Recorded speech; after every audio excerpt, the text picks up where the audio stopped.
Pihak Fakultas Kedokteran Universitas Diponegoro dan RSUP Dr. Karyadi Semarang mengakui adanya praktik perundungan di program pendidikan dokter spesialis PPDS. Tak hanya itu, selain perundungan ada juga praktik pemerasan finansial untuk membayar sejumlah uang ke oknum tertentu.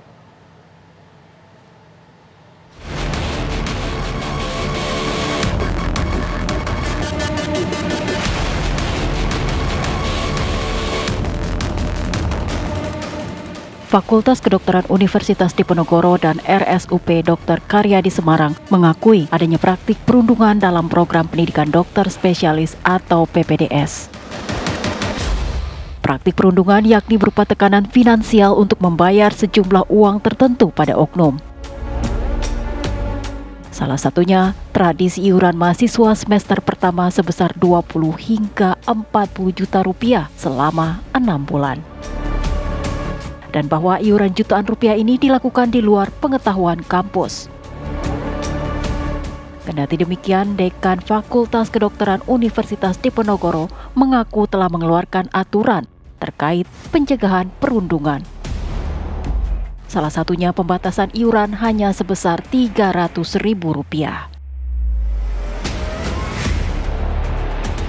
Bahwa kami menyadari seperti itu.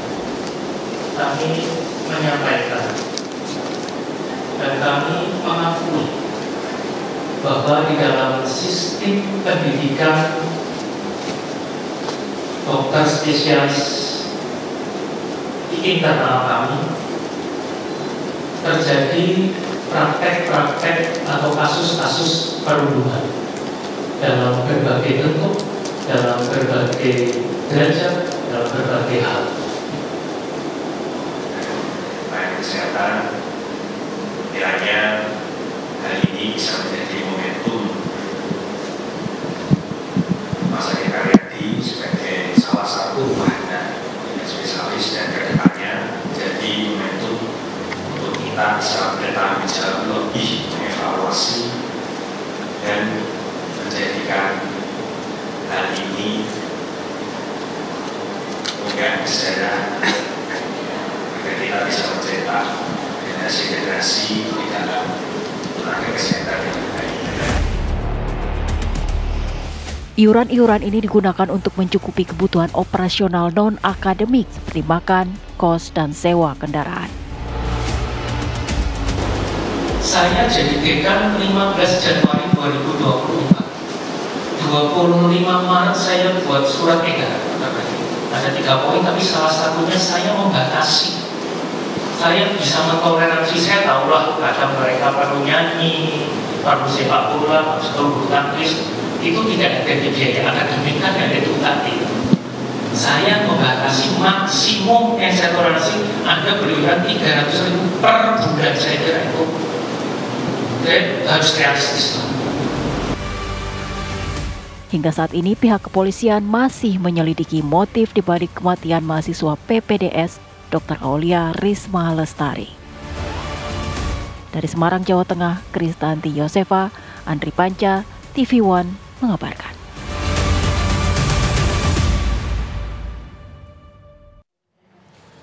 Pihak Fakultas Kedokteran Universitas Diponegoro Semarang, Jawa Tengah lewat konferensi pers mengakui adanya praktik perundungan senior pada junior program pendidikan dokter spesialis PPDS. Ya, lantas pemirsa, apa langkah pihak Undip menindak praktik perundungan di lingkungan kampus? Sudah bergabung bersama kami kuasa hukum pihak dari FK Undip, Khairul Anwar. Halo, selamat sore Pak Khairul Anwar. Selamat sore, ya, Pak, Mbak kita Tisa, ingin, ya, betul. Bang Andrew. Ya betul, ada Andro dan Tisa di sini, ya, Pak. Kita ingin tahu bagaimana langkah dari kuasa hukum setelah mengakui memang ada tindakan perundungan dan juga pemerasan dari segi finansial oleh oknum tertentu terhadap siswa PPDS di sana. Apa langkah selanjutnya, Bapak? Oke, ya. Selamat sore Mbak Tisa sama Mas Andrew, juga pemirsa TV One yang luar biasa. Perlu kami sampaikan bahwa yang namanya proses terkait mengenai perundungan atau bahasanya yang sering kita kenal istilah bullying itu memang sudah terjadi di Fakultas Kedokteran Undip itu sudah cukup lama. Ya, itu sudah terjadi tahun 2021, 2022, 2023 dan sampai posisi terakhir disinyalir masih ada proses perundungan itu. Makanya kemarin Dekan Fakultas Kedokteran menyampaikan permohonan maaf. Memang waktu ada proses perundungan, itu dibuktikan dengan adanya putusan-putusan dari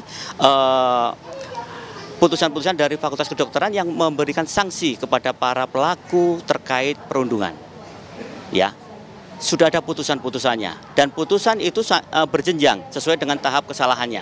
Dan ini pun juga dalam prakteknya yang terakhir itu putusannya sampai ada pemberhentian menjadi mahasiswa PPDS. Itu lebih dari 1 loh Mbak yang diberhentikan karena memang itu faktanya terbukti adanya perundungan. Demikian. Pak, awalnya kami dengar dari pihak Universitas Diponegoro sempat mengelak adanya perundungan. Apakah betul karena sekarang sudah terdapat bukti yang kuat dari Kemenkes dan juga kepolisian sehingga mau tidak mau akhirnya mengakui memang betul adanya itu yang terjadi di lapangan? Nah, ini yang posisinya persepsinya kita itu salah. Ya, mungkin yang kita harus jelaskan bahwa yang pernah disampaikan Bapak Rektor bahwa tidak ditemukan adanya perundungan itu adalah karena pada saat itu proses terkait untuk almarhum ya terkait terhadap almarhum itu memang posisinya masih dalam proses investigasi, itu tidak ditemukan perundungannya karena itu wilayahnya di kepolisian, sudah berproses di kepolisian. Yang harus dipisahkan, kita tidak mau mengintervensi tahapan yang dilakukan oleh kepolisian. Ingat, almarhum meninggal itu kalau tidak salah tanggal 12 Agustus. Tanggal 12 Agustus itu polisi sudah hadir di dalam proses investigasinya. Nah, tahapan di proses itu tidak mungkin rektor menyatakan terjadi perundungan. Karena itu harus disampaikan oleh polisi meninggalnya karena apa dulu. Baru kita akan berbicara setelah diketahui pasti meninggalnya karena apakah bunuh diri atau meninggalnya karena yang bersangkutan sakit. Investigasi kepolisian sampai sekarang masih berlangsung untuk proses yang penanganan itu. Makanya untuk bicara apakah perundungan atau tidak perundungan itu belum boleh kita lakukan. Makanya pada saat itu rektor memang menyatakan belum ada perundungan. Sementara yang disampaikan oleh Pak Dekan itu ada proses perundungan yang terjadi selama ini di proses kedokteran di mahasiswa PPDS. Jadi ini yang harus posisi dipisahkan. Kalau kemudian ini diseplit, dipisah-pisahkan kemudian diurai simpulannya bahwa ada pengelakan, itu tidak benar. Bukan seperti itu konstruksinya.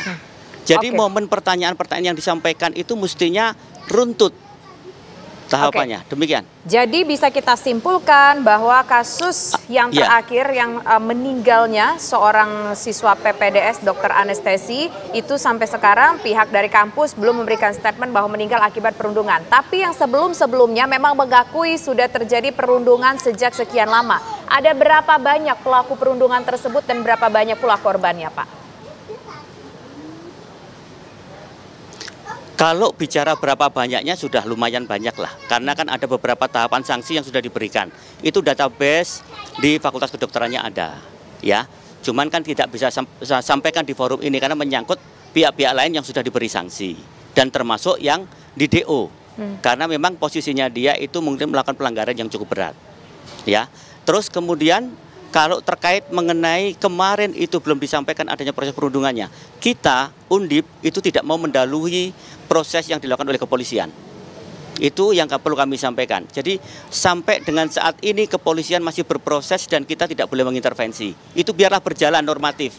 Kalau memang punya bukti dari keluarga korban, monggo disampaikan kepada kepolisian. Kami tim investigasi berikut para dokter dan juga mahasiswa PPDS, kita minta untuk hadir terhadap semua panggilan di kepolisian. Baik. Nah, ini kita tunggu sama-sama prosesnya seperti apa. Kalau kami menyatakan hari ini menyatakan bahwa terjadi proses perundungan terhadap almarhum, berarti kita mendahului apa yang dilakukan oleh kepolisian. Baik, itu tidak boleh. Kalau Kemenkes sudah pasti tanggal 2, maaf. Ya, oke.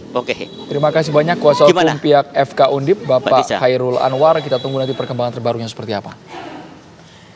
Pemirsa, untuk mengetahui lebih lanjut perkembangan kasus perundungan di Universitas Diponegoro, Jawa Tengah, kami ajak Anda bergabung juga bersama dengan Kepala Biro Komunikasi dan Pelayanan Masyarakat Kementerian Kesehatan, ada Ibu Siti Nadia. Ya, halo, selamat sore Ibu Siti Nadia. Kita ingin tahu bagaimana tindak lanjut dari pihak Kemenkes setelah akhirnya pihak Undip mengakui memang telah terjadi perundungan dan pemerasan terhadap siswa junior di kampus itu, Bu. Dan ini sudah terjadi sejak beberapa waktu belakangan dalam jangka waktu yang cukup panjang, Bu Siti Nadia. Ya, selamat sore Mbak Tisa, Mas Andro, salam sehat. Ya, jadi kita tentunya menyambut baik ya, artinya ini adalah suatu wujud komitmen daripada Undip untuk kita berkolaborasi bersama untuk bisa memastikan investigasi yang pertama kita lakukan ini betul-betul mendapatkan dukungan dari semua pihak.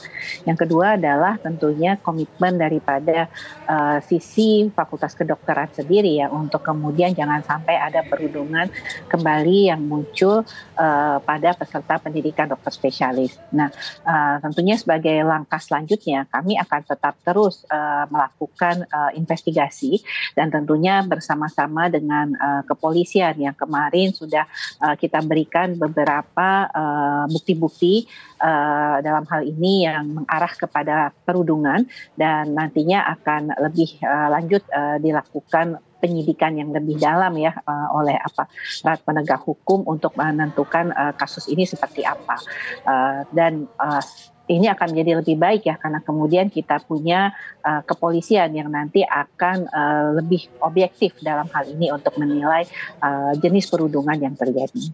Bu Siti Nadia, jika terbukti apakah betul Kemenkes akan memberikan sanksi berupa pencabutan surat izin praktek, kemudian pencabutan surat tanda registrasi terhadap pelaku, Bu, sejauh ini? Ya, jadi kalau kita lihat Mas Anto, sebenarnya perundungan ini bukan pertama kali ya kita tidak lanjuti ya di rumah sakit vertikal di bawah Kementerian Kesehatan.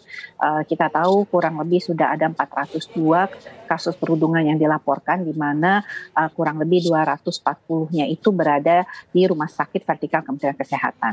Dan kami sudah menindaklanjuti 55%-nya dan sudah memberikan juga hukuman ke beberapa rumah sakit ya, artinya baik itu dari jajaran direksinya, kemudian kepala staf medisnya, kemudian juga koordinator staf medisnya, juga kemudian para pelaku perundungan ini ada yang sudah kemudian kita kembalikan kepada Fakultas Kedokteran atau kemudian mereka tidak diizinkan untuk melakukan praktek pendidikan di rumah sakit vertikal. Nah, beberapa yang kemudian ditindaklanjuti seperti yang dilakukan di Rumah Sakit Hasan Sadikin, itu kemudian Dekan FK Unpadnya itu mengeluarkan peserta pendidikan dokter spesialis yang melakukan perundungan tersebut.